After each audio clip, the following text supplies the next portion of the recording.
a lot in the nets. Were the refs calling it a little bit different than you guys are used to in the NPSF? It's hard to say. A net's a net, and I thought the referees did a really nice job. I thought what was nice about it is they let us play volleyball, and that's what we want. That's what we look forward to in refereeing is keep it even playing field and let the student athletes battle it out. And I thought they did a really nice job of setting a nice standard of what they were going to call and not call, and they were very consistent all the way through. And I asked the players this, so just to follow up, for you, where does this win or rank in terms of your all-time wins? You know what? It's up there, but after 24 years, national championships are national championships, and we've got one more match to play, and that's what our focus is. We've all year long we've focused on one day at a time, and that's what we're going to do right now. It's decompressing right now after a great win, and getting out there and doing the things that we need to do to be fresh again for Saturday. We're going to look at both Loyola and Penn State, and they're highly talented teams, and we're honored to be able to play for a national championship on Saturday, and whichever one of the opponents we have, we're going to give it our best shot.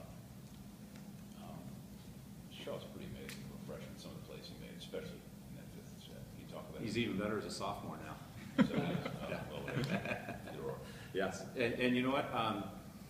He's one of those. I won't call him a diamond in the rough, but when we get some Northern California kids coming in through the program who are highly talented, like Shaw, Cook, from in our backyard, we've got some good volleyball up there. And James, his dad coached for a very long time and won some national championships. And James was not sitting on the bench, but sitting right behind the bench for a couple of them. And those are impacts, and he comes from a coaching family, so he understands the game, and he's just going to be a tremendous volleyball player for years to come.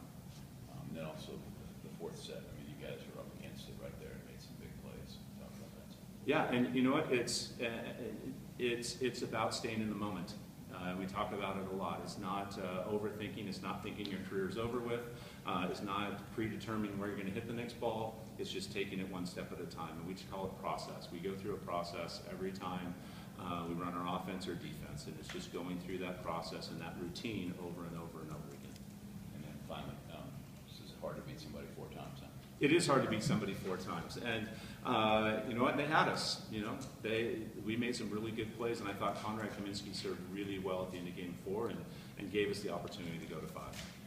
Coach, 2 players who weren't here at the news conference, but Irvin and Mahalski, can you talk about their performance, especially that first game when they combined for 17 kills and you guys were hitting over 700? Phenomenal. Yeah. And you know what? They've been phenomenal all year. I credit Eric Mahalski with a lot of determination and focus. He's an all-NPSF middle blocker, and we needed an opposite this year, and we put him over in the opposite position. And he's a tremendous athlete, and he's doing a tremendous job over there. And I think he may have made the biggest block of his career on Josue at the end of Game 5. That was definitely a turning point right there for us. And Irvin, he's just Mr. Consistent. He does everything well. He's a great volleyball player that doesn't get a lot of recognition, and he deserves it. But I'll have him on my team every single year, and I wish he had another year of eligibility. What changed between the first set and the second set, offensively? BYU's serving, and that's the name of the game at this level. It's all about serving and passing. And I thought BYU in the second and third, and mostly in the fourth game, did a really nice job of serving, and it kept our offense off balance. We have some great passers, and BYU was keeping us moving, hitting them in the seams, and being consistent with their pace. And I credit them. They did a really nice job in games 2 and 3, and mostly in 4 too.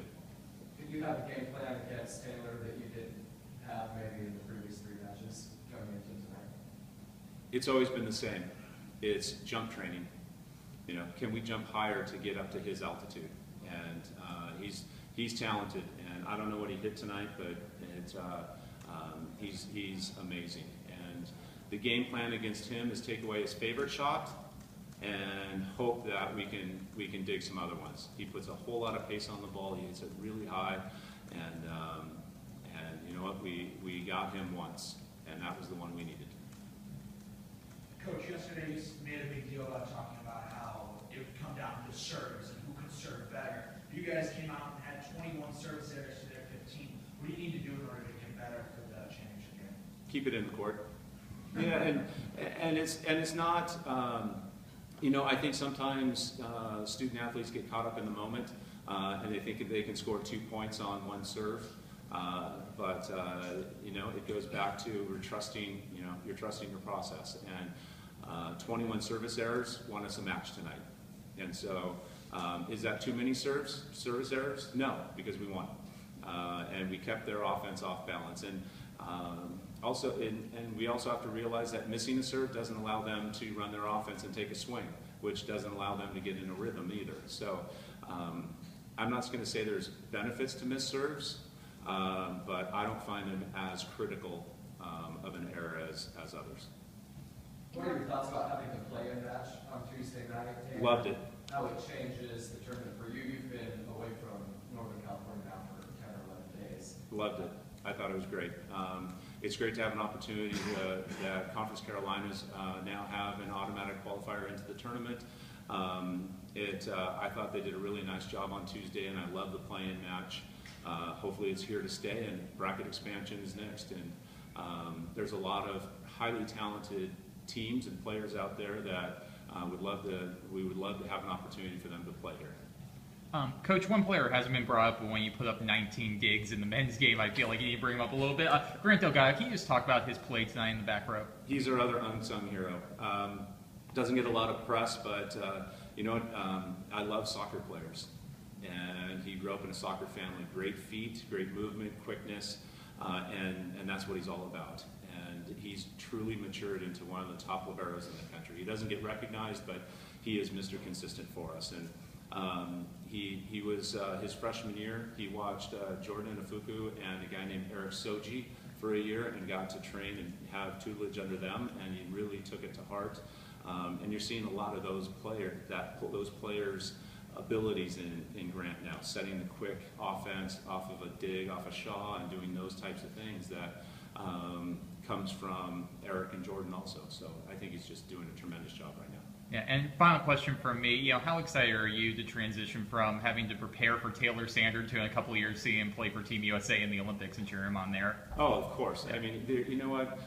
It's such a small community, and all these guys have played against each other since, I would say, 14 and unders. And the top guys have played on junior national teams, youth teams, high performance teams, and it's just one big family. And the only time it's not a family is when the referee blows the first whistle and competition is on. And afterwards, you know what, we give the best, and we know we gave their best effort.